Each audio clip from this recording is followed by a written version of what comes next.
Hi, my name is Steve, and welcome to Christianity Out Loud. Thank you for watching. Thanks for tuning in. Thanks for listening. Wherever you're watching, be it YouTube, be it Rumble, be it Locals Community, hello to everybody over there and everybody everywhere. Thanks for watching and tuning in, although I've said that already. It's the second week in a row I've done a brilliant job at an introduction, but you know, that's the way it is. I'm not going to go and start it again and make it perfect, because if it's perfect, it's not quite authentic, and this is very much not perfect, but I would hope that you could see it is at least authentic. So, hey, if you like what's going on here, why don't you hit the like button or the Rumble button or the thumbs up on Locals, and subscribe if you haven't subscribed yet. That'd be greatly appreciated. Actually, before we dive into what's been on my mind this week, just regarding the book there, I've got an interview actually on a radio station coming up regarding the book, which should be good. It's an American radio station, which once I could remember the station, I would tell you. But once it's once it's been done, I'll put the link up everywhere. It's being broadcast, many places, many people, hopefully having a listen. So that'll be interesting. Should be a good time. Should be a fun time. Should be a good experience. So that book is still available. The link, of course, it's still available. I don't know why I said that. The link is below, so if you want to go check that out, go check it out. I reckon it was a pretty good effort for my first book.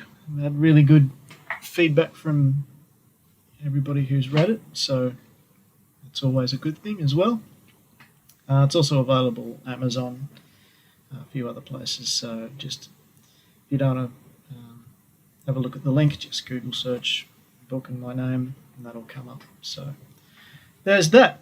So, yeah, that interview is taking place on the 4th of March, Friday, 4th of March. So, should be good. But into this week's weekly word. A fair bit going on this week. We've got Russia and Ukraine. We've got Joe Biden and the Ukraine, but mention that. China and Taiwan, that's an interesting scenario. We've got the Canadian Prime Minister Justin Trudeau and a whole heap of truck drivers, which is an interesting scenario. I don't know why he seems to be persisting with what he's persisting with, but each to their own, I guess. I'm sure there was an easier way out. But that aside, I'll stick local with this one. Well, mostly local. There's a couple of sources from overseas, but stick local. So, but could be applicable across the board. Seems that we've all, regardless of where we are, at least in the Western world, we seem to have gone through the same 2 years as each other. So the question that I would like to ask is, now that governments are starting to wind back their restrictions, was it all worth it? Was from March 2020 through to end of February 2022, was that period of time worth it? Are we, as a society and a culture, are we better?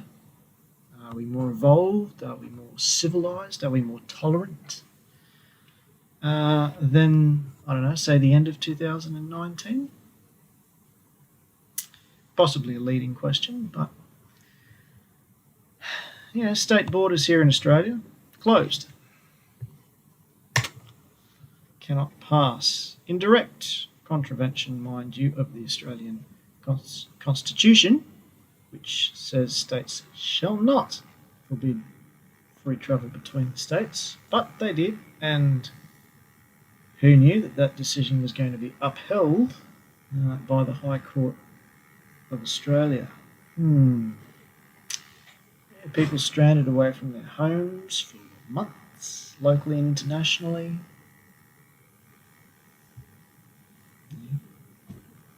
Fear, loathing, and not Las Vegas for all of you movie buffs out there. See, one of the problems, I think, if I look at somewhere like the US, somewhere like, say, Florida, that when their governor took an educated opinion and took the opinion that he didn't know, and then surrounded himself by a variety of experts, educated himself, made the decisions that, you know what, just going to let people do their thing, and they've been fine. Schools are open, economy's open. You want to get a vax, go get it. You want to wear a mask, go do it. We won't force you to do anything. It'll be fine. Businesses are flourishing. School children haven't missed out. Compare, say, Florida to, I don't know, say Victoria. See, none of that.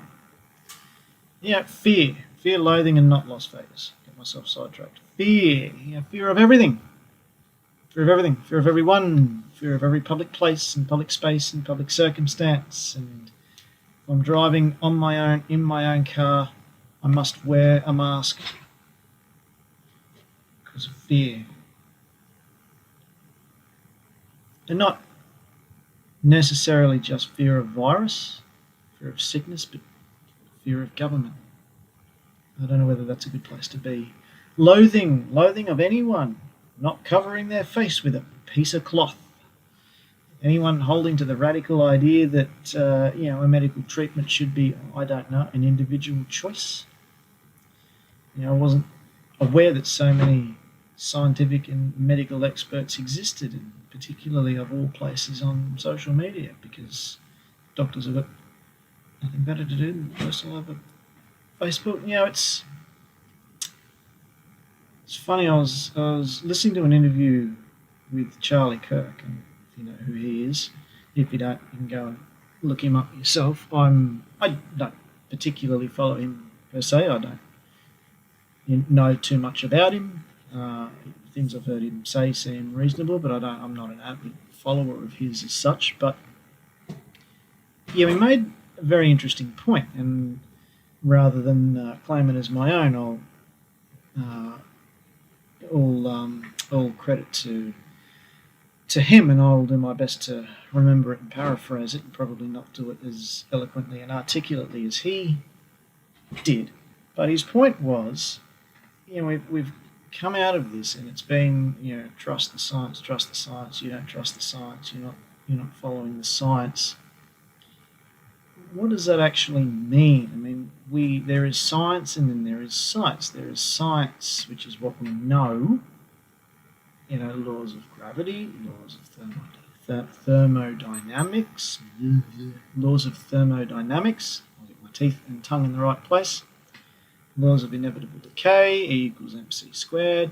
All of that, we know all of that exists, right? And then we've got what we don't know. So we didn't know how this was going to transmit. We didn't know how many people were going to die. We didn't know, how many people were going to get sick. We didn't know about all of those things. But to say, you're not following the science now seems to have equated this idea that if you're not prepared to wear, 3 face masks while you're having a bath, if you're not prepared to do that, you're at war with Einstein. I mean, that's the state that we're at, and that's the point that he made far more eloquently than I just did. But I take his point. And so fear, loathing, and self-righteousness. A comparison to a certain prominent political party fairly active in Germany in the 1930s and 40s.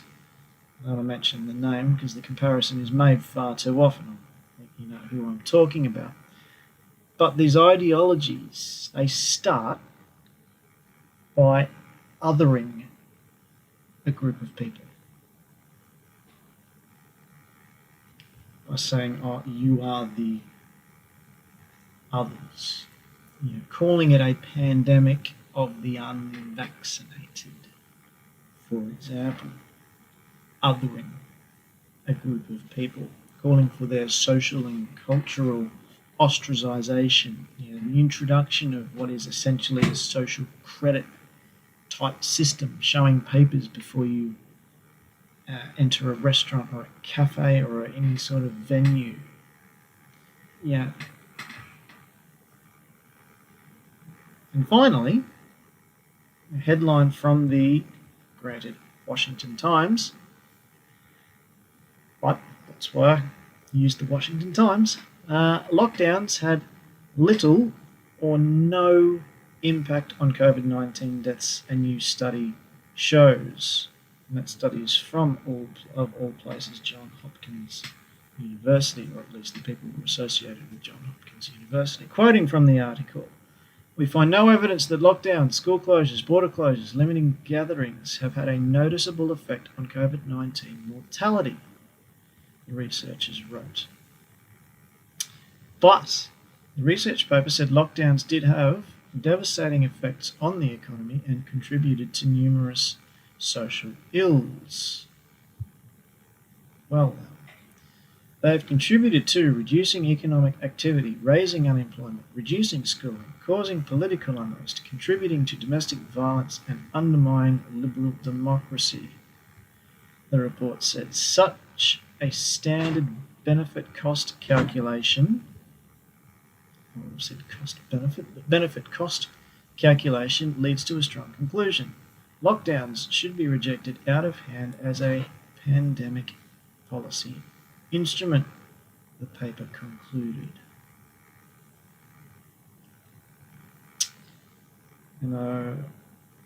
Just before I move on to my next sort of thing, I was listening to another podcast, and the point was raised, that, why mandate, say, a vaccine for something like COVID? And the point was raised, the question was asked rather, what if it's Ebola that has, say, a 50% mortality rate? Should we mandate a vaccine for that? And that was conceded as a very good point, but countered with, if something like Ebola or whatever is seen to have unequivocally, can be demonstrated by simple statistics, not twisting and playing around with words. See last week's weekly word. If you can actually see clearly that something has a 50% mortality rate, then you probably don't need to mandate that people get treatment for it, do you? Because they'll all line up and get it. Because if it's a 1 in 2, as opposed to a 1 in 1,000, I'll have links posted below that takes you to various journal and news articles that, examples of the impact that these lockdowns had on businesses in general. But I'll also tell you a personal anecdote. This is going back, 6 months or so. It was a few hours rather, before the lockdown that occurred here, at least in southeast Queensland, in August of last year. And my wife had my son at a birthday party, because lockdown was 4 p.m, so anything up to 4 p.m. was obviously safe, and you couldn't catch COVID. I digress. Point being, they're at a play centre which had, I think, a Baker's Delight franchise in it. And my wife, being the kind person that she is, thought, I'll go and buy some food from this person, franchise owner, and help him out. Got some food for morning tea for the next couple of days, because we're all in lockdown, we can't go anywhere anyway. And the owner practically begged her to take more away, just kept giving her food, because if people didn't take it, buy it, it was going to be thrown away. Health regulations dictated that food can't sit there for, at that point, it was an unspecified length of time. This guy still has got electricity to pay, he's got rent, there are other overheads associated with costs in running a business, and no income for, in this case, a week. The bills still roll in.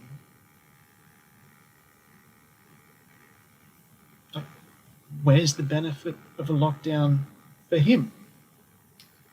It's perfectly fine if you're the chief health officer of Queensland earning just over $600,000 a year, being paid for by a taxpayer, and you're probably not real worried about your income if you're a high-earning public servant. If you're a small business owner, it probably matters. Headline from an article written by Joe Hildebrand, who I've quoted from before. I think I might be admiring a little bit. I said last time admiring is the wrong word. Agreeing with what he has to say is a better way of putting it. I didn't know much about him, but still don't know much about him, but he seems to be, at least I'm agreeing. Doesn't mean he's right, means we're in agreement. Headline, I'll get to the point, shall I? End of restrictions exposes senseless COVID scaremongering. The hysterical headlines have receded, and all the catastrophic predictions were wrong. The results could not be any clearer.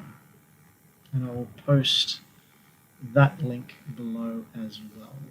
So, fair bit of reading if you're going to follow through with the links. I've quoted from the Australian Bureau of Statistics before. That was only for 2020. Well, some numbers for 2021 have come out. And they make for what I think are some interesting reading. And I'll repeat my question, knowing what we now know about the effect that lockdowns have, which is negligible at best. Was it worth it? Some statistics. So from the moment this pandemic began, the deaths where people died with or from, note that little subtle change of language, this is up to the 31st of January 2022, 2,639. Now, before you accuse me of anything, it's 2,639 deaths too many. I'm not a fan of anybody dying from, let's say, a preventable, illness, okay? Or generally anybody dying before you would consider it their time, right? The average annual number of deaths due to influenza between 2015 and 2019, 2,908. That's the average annual deaths. Total COVID deaths, 2,600. The median age of males who died from COVID in Australia, 81.2 years of age. Coincidentally, the median age or median life expectancy of a male in Australia is 81.2. There you go. The median age of females who died from COVID, 86. Bang on, 86. The female life expectancy in Australia, 85.3.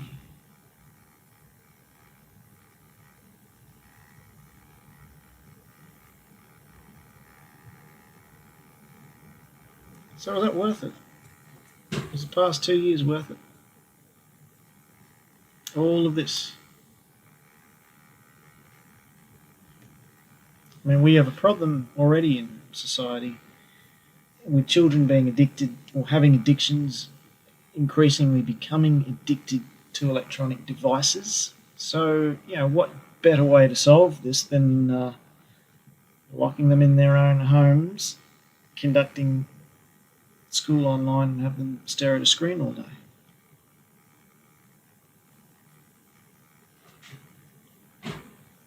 Was it worth it? And where was the church? Possibly my biggest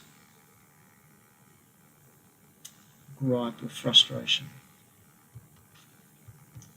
I've spoken on this before. You can go back and check, and my view's been consistent since March 2020. Churches should not close. They should tell government, no, not do it. Separation of church and state, no, you have no jurisdiction here. You do not tell us to close. They should have stayed open. Christians, in my humble opinion, take it or leave it, should have been advocating for freedom from the beginning. This is something that one side of culture and society has just got wrong. No point messing around. They're about individual freedom and liberty when it comes to choosing the person they want to marry. About individual freedom and liberty about choosing to abort a baby. I have a big problem with that.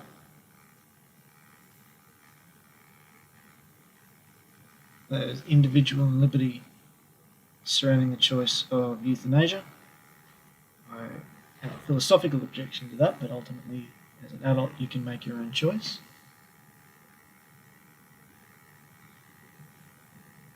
The issue of individual freedom and liberty when it comes to being able to choose your own gender and your own identity. But there's no individual choice and liberty when it comes to medical treatment.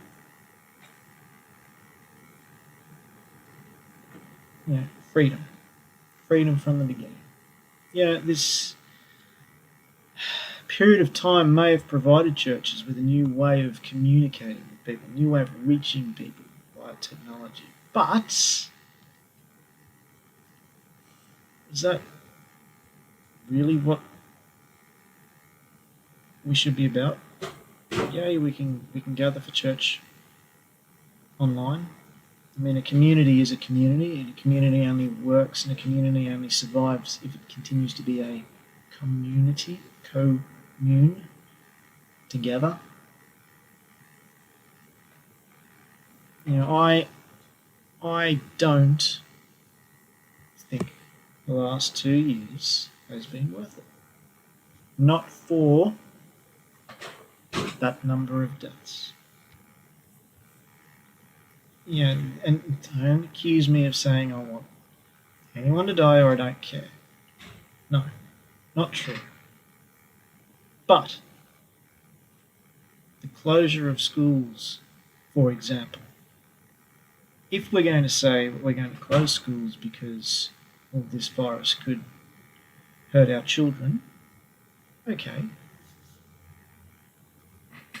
You and I can have an argument. Debate, rather than argument. We can debate that. Okay? Because that's about protecting children. And that's something I'm very much in favour of. But when we change that argument to we're going to close schools and force children to stay home because they could kill their grandma, that's a very different moral standpoint. The first one, okay, I can understand that. The second one's a very different moral standpoint.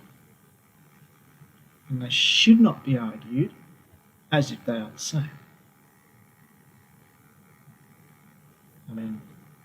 For example, or as an example, where was the grandparents' choice in all of this?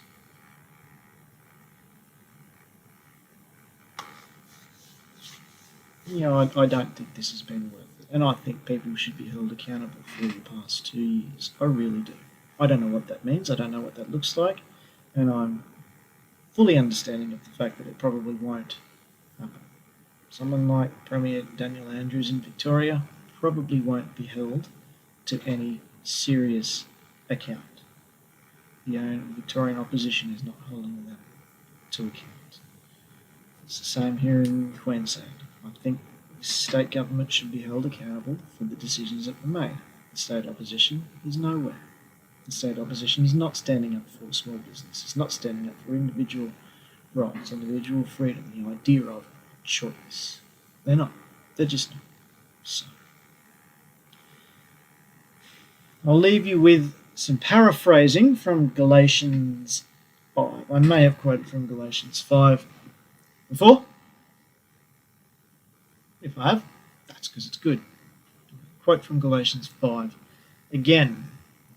For complete and utter obedience and adherence to government authority, Christ has set us free. Sorry, it doesn't say that. I'll be sensible. For freedom, Christ has set us free. Stand firm, therefore, and do not submit again to a yoke of slavery. You were running well. Who hindered you from obeying the truth? This persuasion is not from him who calls you. Now the works of the flesh are evident. Idolatry, government, chief health officer, wear a mask, go get jabbed, social distance, and bracket. Fits of anger, rivalries, dissensions, divisions, masks, gatherings, vaccines, etc. If we live by the Spirit, let us also keep in step with the Spirit. Let us not become conceited, provoking one another, envying one another. And on that, let's not jump up and down and really thank the government for removing a restriction that arguably shouldn't have been there to start with. Look, you now no longer have to wear masks. Okay, thank you. Your call. And on that uplifting note, until next week, God bless.